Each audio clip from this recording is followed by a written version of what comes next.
Hello, AP Lit! Welcome to Abby Theory, the show where we uncover all of the pressing secrets about the terrifying entity known as Abigail Walker. Things such as, Abby, will you ever buy a concealer that's actually your skin tone? Or are you just going to use one that's slightly too orange until the end of time? No. Abby, are you once again waiting until the night before an important project is due and then panicking and rushing to get it done in time? Yes. But anyway, let's get back to why we're really here. Abby, how did you go from this 13-year-old ball of anxiety to this older, wiser, much happier ball of anxiety? You want to know how I got from point A to point B. And that's what I'm here to tell you. So buckle up.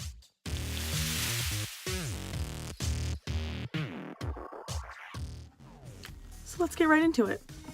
Abby, what have you learned over the course of your 4 years at Burrville High School? What is the theme of your life? I've got to say, I think the theme of my life is that, for real, love is the difference between a good or a bad existence. And I'll tell you what I mean. This is the 8th grade graduating class of Father Holland Catholic School. Yeah, that's the entire thing. And while there were certainly a lot of good things about Father Holland, like the principal, Mrs. Capron, pictured here, who's wonderful, and, I got to be valedictorian in 2015, there were a couple of downsides, too, and one of those was the fact that I didn't have many friends. As you all know, I've always been a little bit, shall we say, unconventional. And the thing about that is, when you go to a middle school that has a solid 11 kids in your grade, and we're all at that stage where we really want to look good and impress everybody else, for a couple of people, the easiest way to do that was to put down the oddball. So for a solid couple of years, I'd say maybe 5th grade through 8th grade at the very least, I existed in a world where I had about 3 people that I could legitimately count on, and that kind of sucked. I think the number one thing that has inspired me to be as open about how weird I am and as comfortable in my own skin as I am today is the fact that when I got to high school, I found a group of people who legitimately loved who I was and told me that they loved who I was. So I would say that treating your fellow man with kindness and love is really just the easiest way to make the world a better place. And it certainly made mine a better place.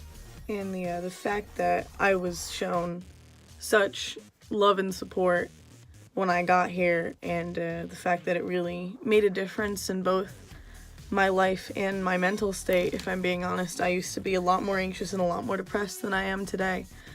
What really triggered that was meeting people who legitimately supported me in what I wanted to do and who I wanted to be, and that's why I go out of my way to do that for other people. It's why I try to talk to new students.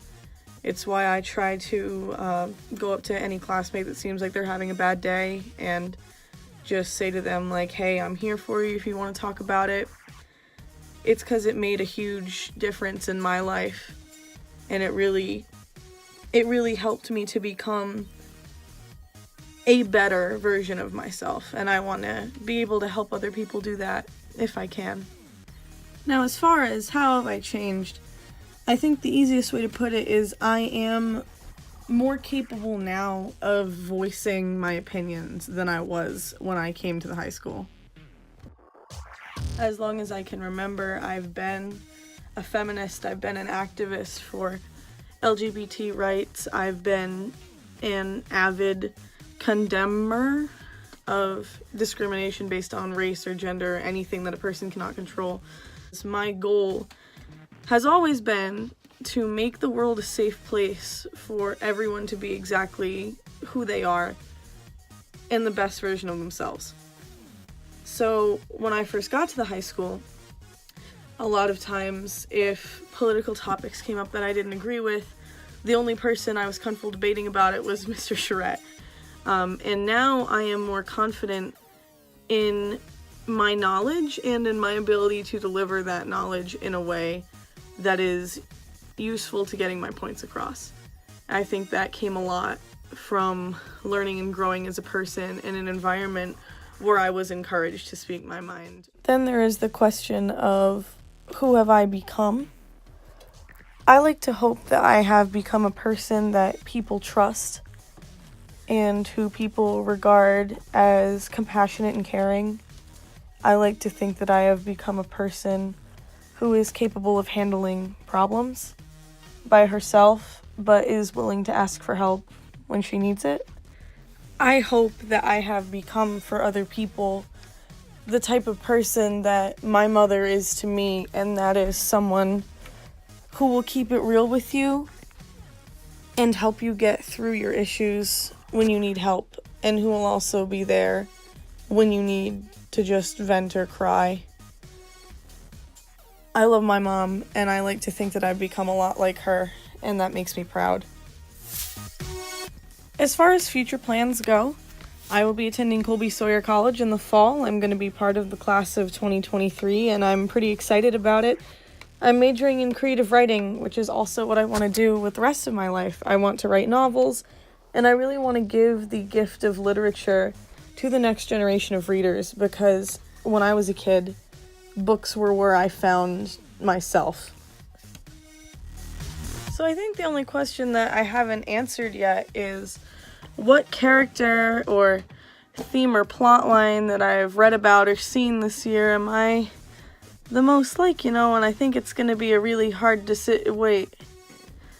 Do you guys hear that? Christine.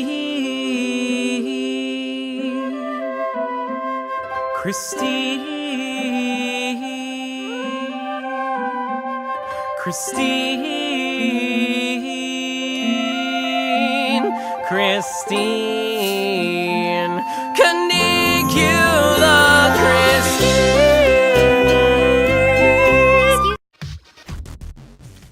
So just to give you guys a little background on Christine Canicula, she's a character in the musical Be More Chill, which I recently saw with Gianna and Marie in New York City. Christine can be described as an oddball in that she has an entire song dedicated to how play rehearsal gets her through the day and makes her less depressed, and how she really likes to just go woo on stage a lot because it makes her feel good about herself.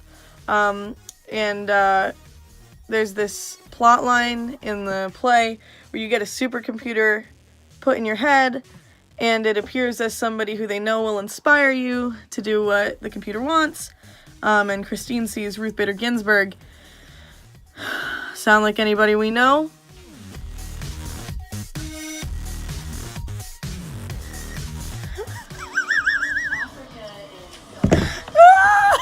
I want to do it.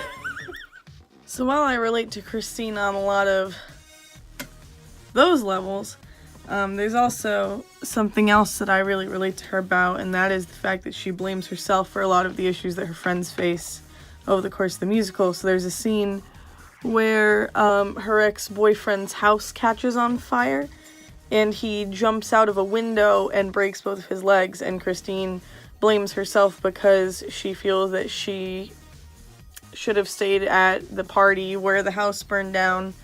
She left, for context, and warned her ex-boyfriend that the house is on fire, and she just feels really bad and feels like she could have helped, even though there really is no way that she could have. And I relate to that a lot, because I have never had my ex-boyfriend jump out of a window while his house is on fire, but I have dealt with at least 4 close friends being hospitalized for mental health issues, one of them being after a suicide attempt that failed that I reported to the school. And I often blamed myself for those people feeling so horrible, because I felt like I could have done more for them, even if it wasn't necessarily true. And like Christine, I have come to realize that the best way that you can help the people around you is to be the best version of yourself first, and to not concentrate so much on the problems that you can't fix, and rather focus that energy on the problems that you can. In retrospect, I feel that I have become a version of myself that I am proud to be, and I think that senior year was a big part of that. I really learned a lot about myself. I learned that I can solve problems by myself. I learned that I can ask for help when I need to. I learned that I am stronger than I thought I was in the face of adversity. And I learned that I have a lot more love in my heart than I thought. And I'm very proud of who I am today. So, thank you to all of you for being a part of my journey so far. But that's just a theory. An Abby theory. Thanks for watching. I'll see you next time.